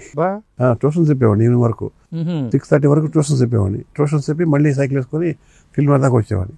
ఒక్కొక్కసారి ఆస్పెస్టాస్ తీసుకోవాలండి. ఇప్పుడు మాధవరం కృష్ణారావు ఎమ్మెల్యే, ఆయన బజాజ్ చేతక మీద వచ్చేవాడిని. ఆయన దగ్గర బండి తీసుకొని వచ్చేవాడిని, ఇక్కడ దాకా వచ్చేవాడిని. ఒకసారి నడుచుకుంటూ వచ్చేవాడిని. అలాగా ఒకరోజు స్కూల్కి ఫోన్ చేశారు కృష్ణారావు అంకుల్, వెలగా కృష్ణారావు గారు. ఇట్లా సాగర్ డైరెక్టర్ ఉంటాడు, శరత్ గారిని ల్యాబ్లో ఉంటారు, ఆయన కళ్ళు నీకు చెప్తాడు అన్నాడు. ప్రసాద్ ల్యాబ్లో ఇప్పుడు శరత్ గారు ఉండేవాడు, మీకు ఐడియా ఉండి ఉంటుంది. శరత్ గారు ల్యాబ్ శరత్ అంటారు, ఇప్పుడు ఆర్టిస్ట్ కూడా చేస్తాను. ఆయన దగ్గరికి వెళ్తే ఆయన సాగర్ అని ఉంటాడు డైరెక్టర్, వెళ్ళి ఆయన కలు, ఆయన చెప్పాను నేను అన్నారు. పవన్ గారి గెస్ట్ హౌస్ ఇక్కడ జూబ్లీస్ అండి, నాదల భాస్కర్ గారు ఇల్లు దాటిన తర్వాత ఉంటుంది. అక్కడికి వచ్చాను. సాగర్ అంటే ఎవరు పెద్ద ముసలాయనేమో అనుకున్నా. మంచి గిర్రాల జుట్టుతోటి సిగరెట్ కొడుతూ ఇలా కూర్చోన్నాడు. ఆయన డైరెక్టర్ గారు అన్నారు. నమస్కారం సార్, నా పేరు రవి అండి, ఇట్లా ప్రసాద్ ల్యాబ్ శరత్ గారు చెప్పారు కదా. అరే బండా, రేపు నుంచి జాయిన్ అవ్వమన్నా, ఈ అబ్బాయిని చూసుకో, నువ్వు ఆయన ఫాలో అవ్వు అని కోడేటర్ చూపించాడు. మా ఉదయ భాస్కర్ అని. ఓకే. ఆ తర్వాత నా ఆట ఆడిన సినిమాకి ఉదయ భాస్కర్ అనే కోడేటర్. నేను అప్పుడు ఆయన దగ్గర ఉన్నాను. సరే మరుసటి రోజు ఓపెనింగ్కి వెళ్ళానండి. అక్కడ ఓపెనింగ్ రోజు వినయ్ పరిచయం. వినయ్ క్లాప్ కొడతానికి వచ్చాడు, సీరన్న అసోసియేట్. అక్కడి నుంచి ఇలా అయింది. అలా సాగర్ గారి దగ్గర జాయిన్ అవ్వడానికి కారణం కృష్ణారావు అంకుల్. సాగర్ గారి దగ్గర నుంచి బయటకు ఇంకా రాకూడదు అనే కారణం సాగర్ గారే. ఎందుకని మాకు అసలు వెళ్ళాలనిపించలేదు. మా పండగ వచ్చిన ఆయన దగ్గరే, పబ్బు వచ్చిన ఆయన దగ్గరే, అన్నీ ఆయన దగ్గరే. ఒక ఇంట్లో ఫ్యామిలీ మెంబర్స్ లాగా వాళ్ళకంటే వాడి పిల్లలు ఎలా చూశాడు, మమ్మల్ని ఎలా చూశాడు. మేము మర్చిపోయాం, బయట ప్రపంచం మర్చిపోయాం. ఇప్పుడు సాగర్ గారికి కూడా మర్చిపోయలేని హిట్లు మంచిగా ఉన్నాయి. బ్రహ్మాండం, అమ్మ దొంగ, అమ్మ కోడల, స్టోర్పురం దొంగలు, మంచి మంచి సినిమాలు వచ్చినాయి. కానీ ఫ్లాప్లు ఎక్కువ వచ్చినాయి. ఎందుకని ఆయనకి? అదే సార్ చెప్తుంటా కదండి, కథను బట్టి ఉంటుంది సార్. ఇప్పుడు ఆయన సాగర్ గారు ఈజ్ నాట్ క్రియేటర్, ఆయన కథ సెలెక్ట్ చేసుకుంటాడు. ఆ కథ సెలెక్ట్ చేసుకునేటప్పుడు కొంచెం అటు ఇటు అవ్వచ్చు.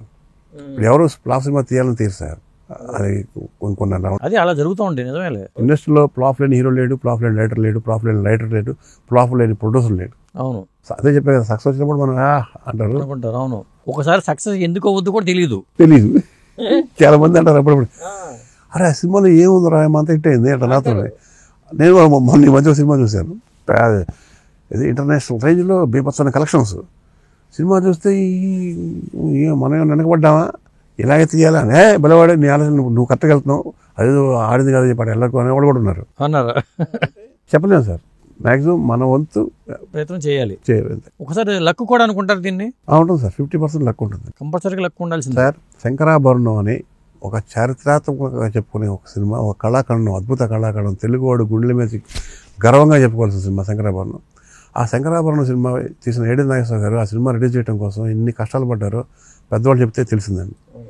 ఆయన ప్రివ్యూలోనే 100 రోజులు వేశారంట సినిమా, అందరూ చూపించి కొనక చివరికి రిలీజ్ చేస్తే సక్సెస్ కాదు, కాలా. అవును, మళ్ళీ రిలీజ్ చేశాడు ఆయన. సంవత్సరం ఆడింది ఆ సినిమా. మరి ఏం చెప్పాలి దానికి? మా దేవదాస్ సినిమా ఉంది, వైవేస్ చౌదరి అనేది. దేవదాస్ ఫస్ట్ అందరూ మోసేశారు, ఫ్లాప్ ఫ్లాప్ ఫ్లాప్ ఫ్లాప్ అన్నారు. దమ్మున మగోడు కాబట్టి నిలబెట్టాడు 45 రోజుల దాకా తనే ఖర్చు పెట్టుకొని పబ్లిసిటీ చేస్తూనే 175 days ఆడింది సార్ సినిమా. మన దేవదాస్ రాము అంతే కరెక్టే. కరుణామణి సినిమా కూడా అంతే.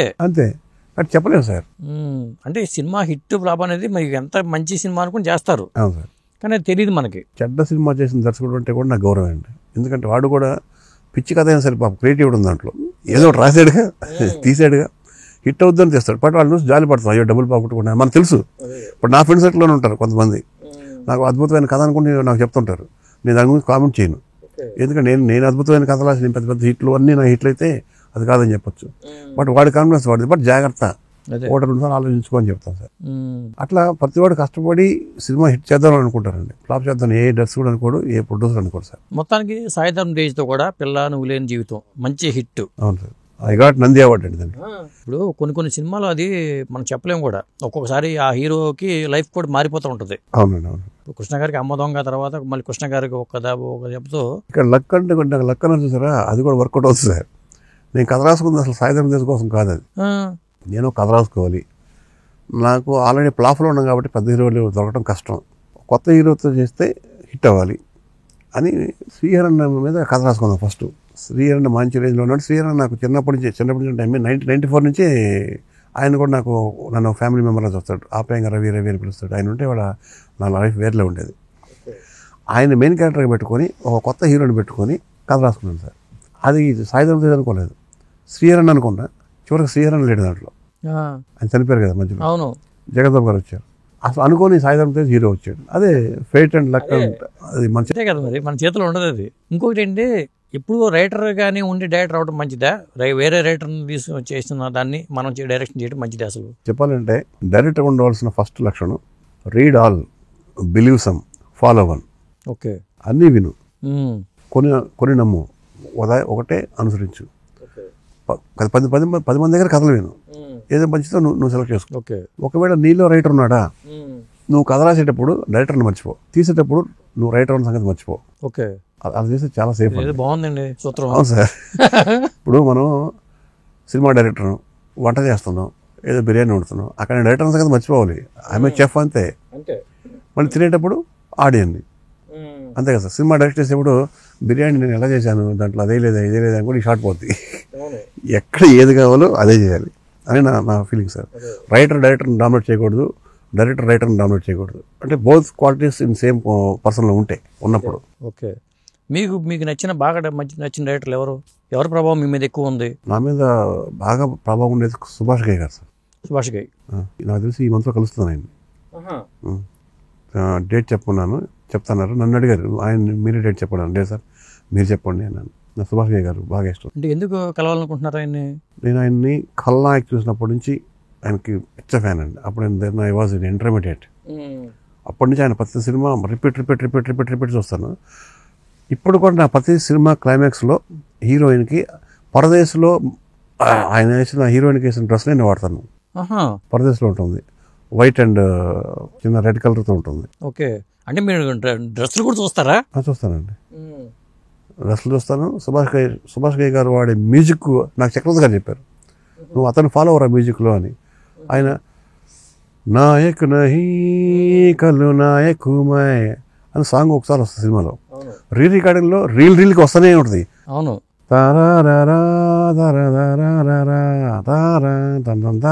వస్తూ ఉంటుందండి. ప్రతి సినిమా తాళ్ళు చూసుకోండి, తాళ్ళు సే తాళ్ళు మిలా సినిమా చివరి దాకా వస్తూ ఉంటుంది. అండ్ ఇన్స్ట్రుమెంట్స్ మారుతూ ఉంటాయి. అలా నా సినిమాలో ఒక సాంగ్ పట్టుకుంటాను, అది కాయినింగ్ సాంగ్ పట్టుకుంటాను. రికార్డింగ్ అక్కడక్కడ వస్తూ ఉంటుంది. ఇవన్నీ నేను చక్రవర్తి గారు చెప్తే నేను సుభాష్ గారిని ఫాలో అయితే అమ్మ పెద్ద ఆయనకి ఏకలవ్య శిష్యుడు సార్ నేను. ఆ తర్వాత ఇక్కడ నచ్చిన దర్శకులు ఎవరంటే ఆబ్వియస్లీ సంగీత శ్రీనివాసరావు గారు. నాకు చాలా ఇష్టం సంగీత గారన్న. ఒక సినిమా సంబంధం లేకుండా ఉంటాయి. ఆయన వెస్టర్న్ డైరెక్టర్ సార్. ఆడవాళ్ళకి మాత్రమే ఆదిత్య 369కి సంబంధం ఉండదు, ఆదిత్య 369కి పుష్పక విమానానికి సంబంధం ఉండదు, పుష్పక విమానంకి బృందావనానికి సంబంధం ఉండదు. అది చాలా గట్స్ కావాలి, చాలా ఇది కావాలండి. విచిత్ర సోదరులు ఏ సినిమా సార్ అది? ఇవాళ చూస్తే అది pan India cinema sir. Pan India కాదు, పాన్ ఇంటర్నేషనల్ సినిమా అవుతుంది విచిత్ర సోదరులు. కరెక్టే. ఇలా చూస్తూ పెరిగాను సార్ ఆయన్ని. అలాగా విశ్వనాథ్ గారు ఇష్టం, బాబు గారు ఇంకా ఇష్టం. ఒక్కొక్కళ్ళు ఒక్కొక్క లక్షణాలు ఉంటాయి సార్. కమర్షియల్గా వస్తే అల్టిమేట్ కె రాఘవేంద్ర గారు. హీరాగంధ గారు, దాసనారాయణరావు గారు. వీళ్ళ మధ్యలో టేకింగ్లో రవిరాజ పినిశెట్టి గారు. ఓకే. నేను ఆయనకి చెప్పేస్తాను, ఆయన కాళ్ళకి దండం పెట్టేస్తాను. నాకు ఈగో ఎక్కువ, తొందరగా కాళ్ళకి దండం పెట్టను. నేను దాసనారాయణ గారు కూడా కనట్లేదు. రవిరాజ్ పినిశెట్టి గారి టేకింగ్ నాకు పుణ్యస్త్రీ సినిమా చూస్తే అయ్యో సూపర్ అండి, అసలు మామూలుగా ఉండదు. అవునండి. రాజేంద్ర ప్రసాద్ చెప్తాడు కదా అతను క్యాన్సర్ అనే విషయంలో ఇంటర్వ్యూల ముందు వచ్చే సన్నివేశం అద్భుతంగా ఉంటుంది. మన కళ్ళం నీళ్ళు వస్తూ ఉంటాయి. చనిపోయే క్లైమాక్స్ లో మీరు పెదరాయుడు చూడండి, అక్కడ నాటమే చూడండి, కేఎస్ గారు చేశారు అక్కడ, ఇక్కడ రవిరాజ్ సార్ చేశారు. ఇది చాలా హాంటింగ్ ఉంటుంది టేకింగ్. ఇప్పుడు క్రెయిన్ డౌన్ వేయాలి, ఇప్పుడు క్రెయిన్ అప్ వేయాలి, అప్పుడు మాకు తెలిసేది కాదు. ఎందుకు అలా వేస్తారంటే ఆడియన్ని ఆకట్టుకుంటుంది. ఇప్పుడు ప్లీజింగ్ మెంటాలిటీతో వచ్చారు మీరు. అప్పుడు మీకు నేను క్రెయిన్ అప్పేస్తాను అంటే మీరు లో బతులాడకుండా వచ్చినప్పుడు పాపం వాడి మీద జారేస్తూ ఉంటుంది. నేనేంటే ఏంట్రా నీకు ఇచ్చేది అని అంటుకుంటాను. క్రెయిన్ డౌన్ వెళ్తుంటాను అంటే నేను ఆకాశంలోకి వెళ్తూ ఉంటాను. నా మీద కోపం వస్తుంది, మీ మీద జారేస్తుంది. అమ్మ ఏమో టేకింగ్లో ఇంత ఉందా అని ఆ మెడికల్ తెలుసుకున్నాను సార్ నేను. అలాగా ఒక్కొక్క రైటర్ దగ్గర ఒక్కొక్కటండి. మరి సాగర్ గారు ఏం చెప్పేవాళ్ళు మీకు డైరెక్షన్ సంబంధించి మెలకువలు? ఆయన పాప ఏం చెప్పడం ఏమి ఉండవండి, మేము చూడటం నేర్చుకోవటమే. బట్ ఒకటి సార్, ఆ రోజుల్లో అక్కడే ఉండేవాళ్ళం కాబట్టి వినయన్న కానీ నేను కానీ సీనన్న కానీ మేము ఒక అలవాటు ఉండేది సార్. ప్యాకప్ అయిపోయిన తర్వాత సీన్ తీసిన తర్వాత సీన్ పేపర్ ఉంటాయి కదండి, అవి పెట్టు కూర్చునేవాళ్ళం. ఈ షాట్ ఎందుకు తీయాలి, ఈ షాట్ ఇలా ఎందుకు తీయాలి, ఈ షాట్ ఇలా ఎందుకు తీయాలి, ఈ డిస్కషన్ ఉండేది సార్. నైట్ 11:30 వరకు ఉండేయండి. అవి ఒకలాంటి గుడ్ ఎక్సర్సైజ్. అవి ఇప్పుడు లేవనిపిస్తుంది నాకు. నిజమే, మంచి అలవాటు అది. ప్యాకప్ అవ్వగానే వెళ్ళిపోయి 2 మిగిలేసి పట్టుకుంటున్నారు అసిస్టెంట్లు కూడా. సారీ బాబు, ఎవరిని విమర్శించట్లేదు, ఆయన జరుగుతుంది చెప్తున్నాను. ఇప్పుడు సాగర్ గారు శిష్యులుగా వచ్చినేమో సినిమా ఎట్ల గారేమో కామెడీ వైపు వెళ్ళిపోయారు. అవును సార్. ఇటు పక్క వినయ్ గారేమో యాక్షన్ జోన్ లోకి వెళ్ళిపోయారు. నా రెండు మిక్స్ అయి ఉంటాయి. రెండు మిక్స్ అయిపోయి మీరున్నారు. అది యాక్షన్ ఎంటర్టైన్మెంట్ రెండు ఉంటాయి. మొత్తానికి ముగ్గురు 3 దారుల్లో వెళ్ళి ఎవరి స్టైల్ వాళ్ళుగా నిరూపించుకున్నారు. నాగేశ్వర రెడ్డి మళ్ళీ అవుట్ నోట్ ఎంటర్టైన్మెంట్, తను మంచి రైటర్ అండి. అవును, ఆయన కూడా సాగర్ గారి ఇదే కదా స్కూలే. తర్వాత కృష్ణారెడ్డి గారి దగ్గరికి వెళ్ళారు, ఫస్ట్ సాగర్ గారి దగ్గర ఉన్నారు. మేమంతా ఇప్పటికీ మా ఊళ్ళు మర్చిపోతాం సార్. మేము ఒకళ్ళు కలుసుకుంటే ఏదో అన్నదమ్ములు కలుసుకున్నట్టు ఫీలింగ్ ఉంటుంది తప్ప. అదే ఎక్కడో నేను గుంటూరు నుంచి వచ్చాను, కానీ ఎక్కడో రాజమండ్రి దగ్గర చాగల నుంచి వచ్చాడు, సీను కాకినాడ నుంచి వచ్చాడు, నాగేశ్వర రెడ్డి రాయలసీమ కర్నూలు. ఏం సంబంధం, ఏం అనుబంధం అండి. కానీ ఇక్కడ వచ్చిన తర్వాత ఒకళ్ళు ఇప్పుడు కూడా ఎవరైనా పొరపాటున తప్పు అనిపించినా కూడా ఒక మాట అనాలని అనుబుద్ధి కాదు. నా మీద చాలా కోపం ఉంటుంది. ఈ తాగుతాడు మీరు అన్నట్టుగా అలా తెలిసి ఎవరు చెప్తారు, నన్ను వారిస్తారు, ఏంట్రా అందరిలో చెప్తున్నారు అని. లేదు కానీ నమ్ము నేను అంటే చిచ్చి చెత్తన కొట్టులాళ్ళు అలా చెప్తున్నారు అని అంటారు. ఒకప్పుడు అందరూ సాగర్ గారి శిష్యులు అంటే పొగిడేవాళ్ళు అండి. ఇప్పుడు సాగర్ గారి శిష్యులు వెనకబడిపోయారు అంటున్నారు. ఎందుకు అలా వచ్చింది సార్? దీనికి ఆన్సర్ చెప్తాం స్ట్రైట్గా. ఏ మనిషిని లైఫ్ మధ్యలో ఉన్నప్పుడే అసెస్ చేయకూడదు, మనం అప్పుడే లెక్కలేసేసి ఎట్లా అనుకోకూడదండి. ఇప్పుడు మనం ఇక్కడ నుంచి ఢిల్లీ వెళ్ళాలనుకుంటున్నాం. మీరు ఢిల్లీ ట్రైన్లో వెళ్ళారు, మాకు బస్ దొరకలేదు, లేదా ఆ ట్రైన్ మేము మిస్ అయిపోయాం, ఫ్లైట్లో వచ్చాం. మీకంటే 6 గంటల ముందే ఢిల్లీలో ఉండి మిమ్మల్ని రిసీవ్ చేసుకున్నాం. అప్పుడు అసెస్ చేయండి మనిషి ఏంటి అనేది. ఇంకా లైఫ్ జర్నీ మధ్యలో ఉంది. ఎండ్లోకి వెళ్ళినప్పుడు వీడు ఇచ్చేసాడు, ఇది చేయలేకపోయి ఇది చేయలేకపోయాడు. ప్రతి మనిషికి ఒక గ్యాప్ వస్తుంది. ఆ గ్యాప్ తీసుకునేది దేనికంటే ఎందుకు మనం కొంచెం వెనకబడ్డాం అని మనం విమర్శించుకొని మన తప్పుల్ని మన లోపాలు సరిదిద్దుకొని వెళ్ళడానికి కొంచెం టైం పడుతుంది. డెఫినెట్గా వెనయన్న will come with big bang.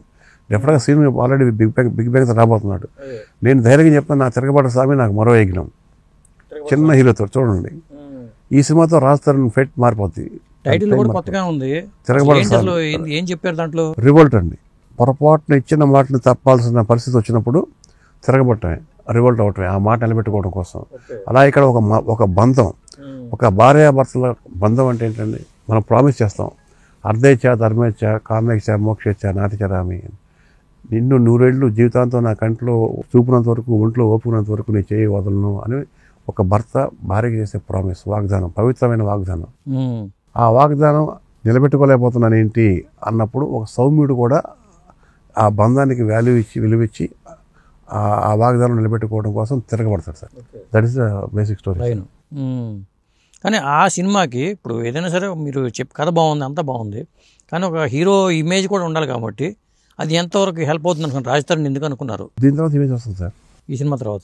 ఎప్పుడు కూడా సార్ ఫస్ట్ కథ అండి. కథ ఎప్పుడు హీరో కోసం, కొంతమంది హీరోల కోసం కథ రాయాలి, స్టార్స్ కోసం వాళ్ళ ఇమేజ్ని దృష్టిలో పెట్టుకుని కథ రాయాలి. ఇలాంటి కథ రాసేటప్పుడు హీరోని దృష్టిలో పెట్టుకోకూడదు. ఇలా చెప్పే కదా, నేను పిల్లల జీవితం రాసేటప్పుడు కూడా ఇప్పుడు నాకు పెద్ద హీరోలు డేట్స్ ఇచ్చే దీంట్లో లేరు, అందుకని నేను కొత్త హీరోతో వెళ్ళాలని చెప్పి అది రాసుకున్నాను. ఇప్పుడు కూడా అదే పరిస్థితి కంటిన్యూ అదే జరుగుతుంది కాబట్టి ఒక చిన్న హీరోతో పవర్ఫుల్ సినిమా తీయాలి, తక్కువ బడ్జెట్లో తీయాలి. 34 daysలో తీసాను సార్ ఈ సినిమా నేను. ఎంత? 34 days, ఓకే. 3 fights, 5 songs. చాలా స్పీడ్గా చేశారు. డే అండ్ నైట్ అంత మొత్తం మా శివకుమార్ గారి ఆధ్వర్యంలో ఆయన మంచి ప్లాన్ చేశారు జహీరాబాద్లో. ఆయనకు మంచి సర్కిల్ ఉంది కదండి జహీరాబాద్లో, కాబట్టి మాకు పెద్దగా కష్టం అనిపించలేదు. పైగా మా కెమెరామెన్ జవహర్ రెడ్డి నాకు కొండంత అండగా నిలిచాడు. తను స్పీడ్ నేను స్పీడ్. ఆర్టిస్ట్ కూడా రాజతరుణ్ కానీ, హీరోయిన్ కానీ, విలన్ కానీ, ముఖ్యంగా మనారా చోప్రా ఆ అమ్మాయి కానీ అందరూ బాగా కోఆపరేట్ చేస్తారు కాబట్టి ఫాస్ట్గా చేసామండి విత్ క్వాలిటీ. కాబట్టి ఈ సినిమా తర్వాత రాజతరుణ్కి ఉన్న ఆ చిన్న హీరో అనే ఇమేజ్ పోతుందని నాకు గట్టి నమ్మకం సార్. మళ్ళీ ఏ రవికుమార్ చౌదరి లైమ్ లైట్కి వచ్చేస్తాను అనుకుంటున్నారు ఖచ్చితంగా 100%. దీని తర్వాత సి కళ్యాణ్ అనే సినిమా. ఎవరిదండి? సి కళ్యాణ్ అనే ప్రొడ్యూసర్గా. సి కళ్యాణ్ గారు ప్రొడ్యూసర్గా. ఏ హీరో అది చెప్తాను సార్, ఇట్స్ టూ ఎర్లీ అవుతుంది. ఇప్పుడు మరి మీ 1000 పడకలోకి ఎవరైతే బాగుంటుంది హీరోగా? ఇంకా ఇప్పుడు తీయలేం కదా సార్, సగం దాంట్లో వచ్చింది, సగం దీంట్లో వచ్చింది, సగం దీంట్లో వచ్చింది. దాంట్లో మార్చుకుంటారా? ఉంది లేదు, బేసిక్ లైన్ పోయిందిగా. ఇప్పుడు దారం పోయింది, పూలు ఉన్నాయి, ఏం చేస్తాం? వేరే దారం వేస్తే అది వేరే మాల్ అవుతుంది. ఇప్పుడు నిన్న కాక మొన్న వచ్చిన కొత్త డైరెక్టర్లు ఏమో బ్లాక్ బస్టర్లు కొట్టి లైమ్ లైట్ దూసుకుపోతూ ఉన్నారు. వాళ్ళని చూస్తే మీకు ఏమనిపిస్తూ ఉంటుంది? చాలా హ్యాపీ ఫీల్ అవుతాం సార్, చాలా హ్యాపీ సార్. ఎప్పుడు కూడా మనమే టెస్ట్ చేసుకొని ఉన్నాం సార్. అలా అనుకుంటే మాకు ముందు పెద్ద పెద్ద రైటర్లు వాళ్ళందరూ రవితేజ గారు మరి ఎన్ని పెద్ద పెద్ద హిట్లు ఇచ్చారు, సెన్సేషనల్ హిట్స్ కదండి. ఆ తర్వాత కదా మేము వచ్చింది. ఎస్వి కృష్ణారెడ్డి గారు అంత పెద్ద పెద్ద హిట్లు ఇచ్చారు సార్. ఆ తర్వాత కదా మేము వచ్చింది. అలాగే మా తర్వాత వీళ్ళు వస్తున్నారు, ఇంకా ముందు తీసుకెళ్తున్నారు ఇండస్ట్రీని. అంతకుముందు ఓన్లీ తెలుగులో ఉండేది, 10 భాషలకు వెళ్ళిపోయింది, నేషనల్కి వెళ్ళిపోయింది, ఇంటర్నేషనల్కి వెళ్ళిపోయింది. అదే చాలా హ్యాపీ కదా సార్. అసూయ జలసి ఉండదు సార్. మేము డెఫినెట్గా ఒకళ్ళు మాడుకుంటాం, రే వాటి కొత్తవాడు ఏం తీసాడు రా, మనం ఏంటి, మనం కూడా అప్డేట్ అవ్వాలి అని చెప్పి ఆ టెక్నాలజీ మళ్ళీ మాలో మేము ఎక్సర్సైజ్ చేసుకొని అలా ఉంటాయండి. ఇప్పుడు ఈ మధ్యన సంక్రాంతికి వచ్చిన సినిమాల్లో దాదాపు సంక్రాంతికి రిలీజ్ అయిన అన్ని సినిమాల రికార్డులను దాటేసిందంట కలెక్షన్స్ పరంగా. హనుమాన్. అవును సార్. మీకు ఏమనిపించింది ఆ సినిమా చూస్తే? నేను చూడలేదండి. ఇంకా చూడలేదా? నేను నా ప్రమోషన్స్ వీటిలో ఉన్నాను. సంక్రాంతికి వచ్చిన సినిమా ఏది చూడలేదు నేను. చూడలేదు అసలు? చూడలేదు. కొంతమంది డైరెక్టర్లు వైవి చౌదరి గారు ఏమో సినిమా రిలీజ్ అయిన రోజునే థియేటర్కి వెళ్ళిపోతారు, అక్కడికి ఉంటారు. నేను కూడా ఉంటానండి. అలా నేను ఒక ప్రొడ్యూసర్ చూశాను. ఎవరు హీరో అయినా సరే, చిన్న హీరో అయినా స్టార్ హీరో అయినా సరే, మార్నింగ్ షోకి కంపల్సరీ ఉంటారు. కేఎస్ రామారావు గారు. నేను ఆశ్చర్యపోయానండి, ఈ వయసులో లేచి ఇంత పొద్దున్నే ఏంటి సార్ ఇది, నన్ను కూడా లేపేశాడు ఆయన. రైట్ గారు వెళ్ళిపోవాలి, సినిమాకి వెళ్ళిపోవాలని. అంటే సినిమా లవ్ అంటే అలా ఉంటుందండి. బట్ నేను చూస్తానండి, ప్రతి సినిమా చూస్తాను. ఈ బంచ్ కొత్తలో నాకు చిరకబాటు స్వామి ఈ ప్రమోషన్స్, పోస్ట్ ప్రొడక్షన్ వర్క్లు, డీటెయిల్స్లు చూడలేకపోయాను. బట్ ఒక రోజు అది చేసుకొని చూస్తాను. ఫ్యామిలీ విషయానికి వస్తే పెళ్లి ఎప్పుడైంది? ఇండస్ట్రీకి వచ్చాక అయిందా? వీరభద్ర మధ్యలో. వీరభద్ర మధ్యలో పెళ్లికి ఎవరెవరు వచ్చారు? ఆబ్వియస్లీ అందరూ వచ్చారండి, స్టార్స్ ఆల్మోస్ట్. ఇంకా నాకు మా హీరో గారు లేకుండా నా పెళ్లి జరుగుతుంది. బాలకృష్ణ గారు వచ్చారు, సదాఫ్ వచ్చింది, కైకాల సత్యనారాయణ గారు వచ్చారు. ఆల్మోస్ట్ నా ఫ్రెండ్స్, డైరెక్టర్స్, ఆర్టిస్టులు అందరూ ఉన్నారండి. హైలైట్ ఆఫ్ ద మ్యారేజ్ ఏంటంటే చంద్రబాబు గారు రావటం. నేను ఇచ్చిన ఫస్ట్ కార్డు కూడా ఆయనకి ఇచ్చాను. ఆయనకి ఇచ్చాను. బాలయ్యబాబుకి ఇవ్వాలి కదా, ఆయన ఇచ్చారు. సార్కి చెప్పి ఇచ్చాను. అదే సార్ ఇక్కడ దూరంగా ఉన్నారు, ఆయన అవైలబుల్గా ఉన్నారు. సార్ ఇట్లా వెళ్తున్నాడు, ఇల్లు ఇచ్చిరా అన్నాడు. ఎందుకంటే చంద్రబాబు నాయుడు గారు అంటే అభిమానమా లేకపోతే ప్రత్యేకమైన కారణం ఉందా? బాలకృష్ణ గారికి సినిమా పరంగా నేను అంత hard core fan, political Chandrababu Naidu గారికి అంత హార్డ్ కోర్ ఫ్యాన్ అండి. దాంట్లో నో డౌట్. మా ఊరే సార్ చెప్పే కదా, నారాయణగౌడ అంటేనే పసుపు మయం. ఒకసారి ఒక లీటర్ వచ్చేందుకు, ఆపోజిట్ పార్టీ లీడర్ వచ్చేందుకు మా ఊరంతా పసుపుతో కడిగేశారు రోడ్లన్నీ. పసుపుతో వేసి ఒక ఆర్థిక దొంగ మా ఊరు వచ్చి వెళ్ళాడు, మా ఊరు అపవిత్రమైపోయింది అని చెప్పి ట్యాంకర్లు నిలబెట్టి కడిగిన రోడ్లు కడిగిన ఊరి నుంచి వచ్చిన సార్ నేను. అలాంటిది మా ఊరు వాళ్ళు మొత్తం పెళ్ళిలో ఉన్నారు. ఒకసారి బాబు గారు అలా ఎంటర్ అవ్వగానే ఆడిటోరియం మొత్తం దండం పెట్టేస్తున్నారు. హై స్పీడ్, ఇప్పుడు కూడా హై స్పీడ్లో ఉంది షార్ట్ నా పెళ్లి వీడియోలో. అందరూ ఒక దేవుని చూసినట్టు వస్తున్నారు ఆయన ఎలా వెళ్తా ఉంటే. నేను పెళ్లి మీద ఉన్నాను. ఆ పంతులు గారు లేవద్దంటాడు, మీరు పెళ్లి కొడుకు మీరు లేవకూడదు అంటాడు. బాబు గారు ముందు పెళ్లి కొడుకు అయితే పెళ్లి కొడుకు వెళ్ళవే బాబు, నేను లేచి ఎదురెళ్ళాను ఆయనకి. ఆ విషయం నేను జీవితాంతం మర్చిపోయాను సార్. దానికి కారణం డెఫినెట్గా బాలకృష్ణ గారే. ఆయన ఫస్ట్ టైం మీరు బాబు గారిని కలవటం?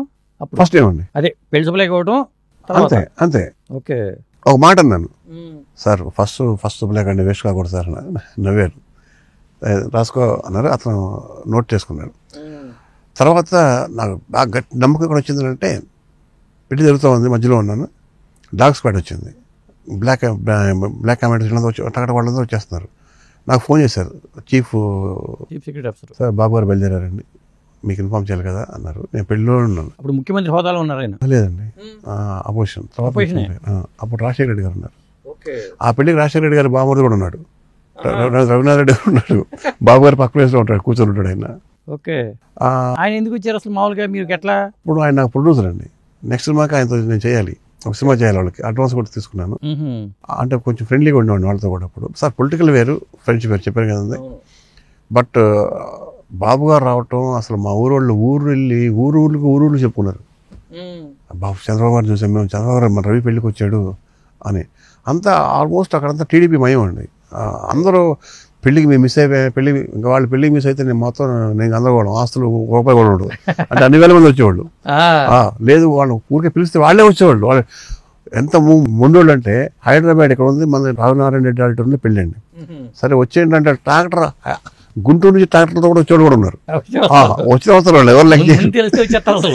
అది మా ఊరు అమ్మ బాబోయ్, మా ఊరు వైపు అలా ఉంటుంది బాబు గారు అంటే. మాకు ప్రజెంట్ ఎమ్మెల్యే అన్నయ్య నరేంద్ర. అంటే మొన్న త్రుట్లో తప్పిపోయింది, ఈసారి బంపర్ మెజార్టీ. సాధారణంగా సినిమా వాళ్ళకి పిల్లలు ఇవ్వడానికి అందరూ ఇష్టపడరు అంటారు. మీరేం ప్రేమ వివాహమా లేకపోతే ఎట్లా? ప్రేమ లేవు, పెద్దలు అరేంజ్ చేసింది. పైగా వాళ్ళది కూడా సినిమా ఫ్యామిలీ కాబట్టి పెద్ద ఇదే. సినిమా ఫ్యామిలీ ఎలా? మా డిఎస్ రావు ఉన్నారు కదండి, దమ్మాలపాటి శ్రీనివాస, వాళ్ళ మేనకోళ్ళు. వాళ్ళ మేనకోళ్ళేనా? మేనకోళ్ళు. తను ప్రొడ్యూసర్ కాబట్టి. ఓకే. ఇప్పుడు వాళ్ళ అబ్బాయిని కూడా హీరోగా చేద్దాం అనుకుంటున్నాడు. అవును, సాయి కృష్ణ అని.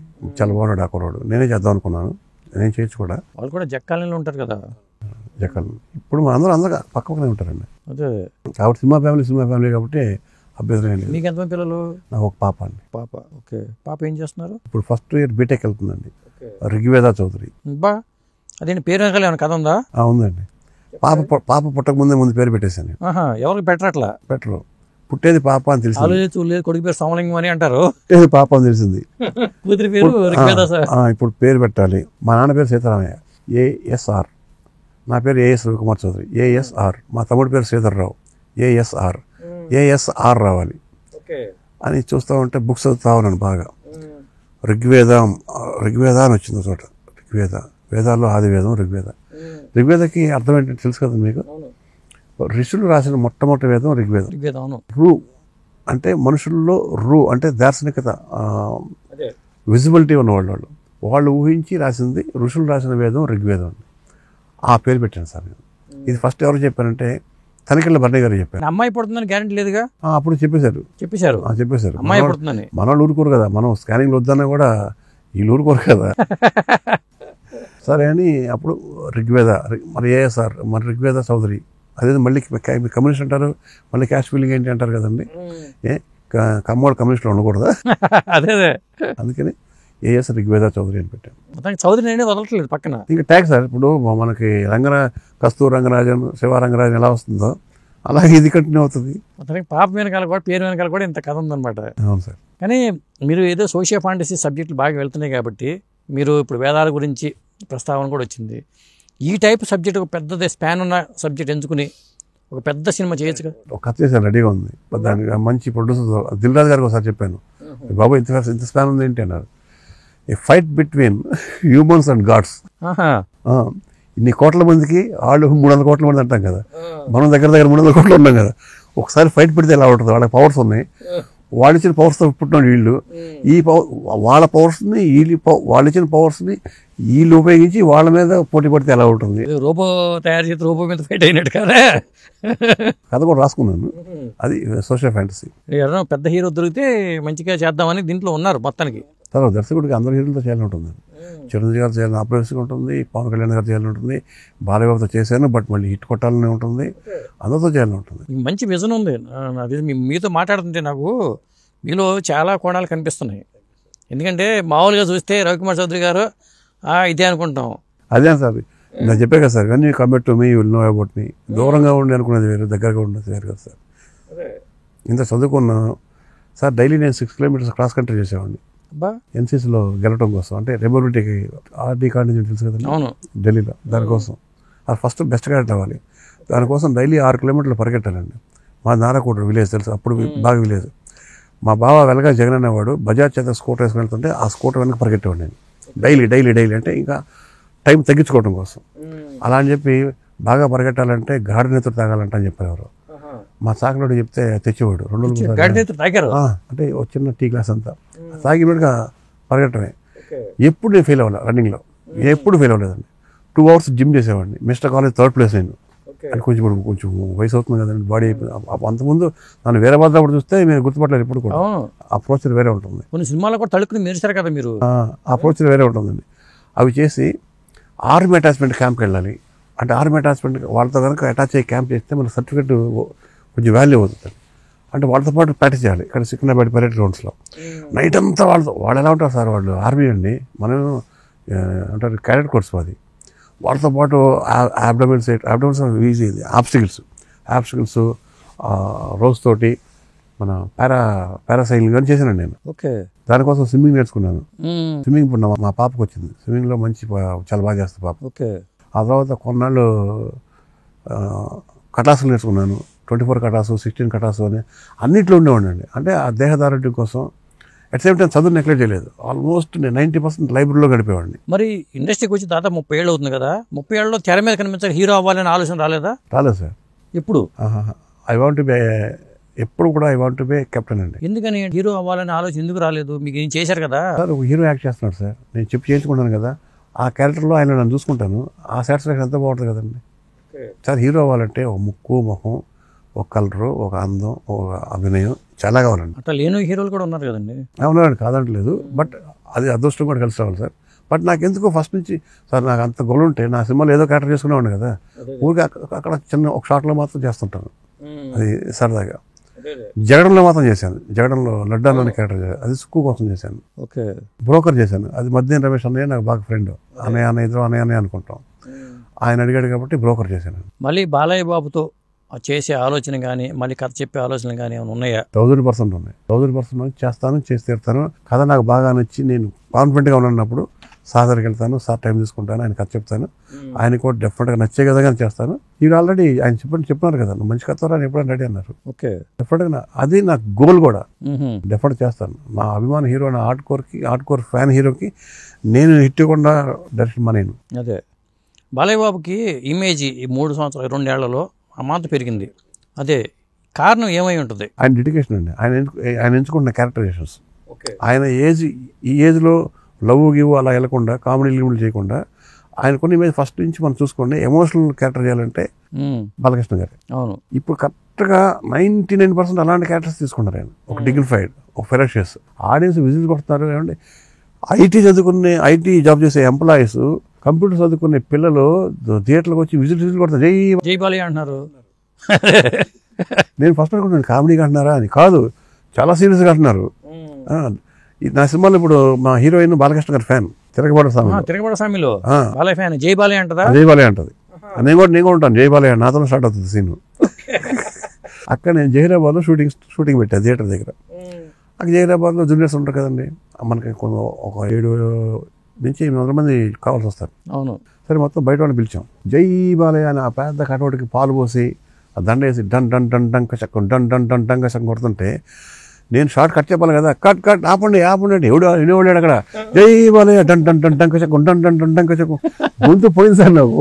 ఒక పక్క ఆనందం, ఎక్కడ నిమ్మకూరు, ఎక్కడ జహీరాబాదు, అక్కడ ఆడుకోరు ఫ్యాన్స్ అండి, వాళ్ళు ఆగట్లేదు.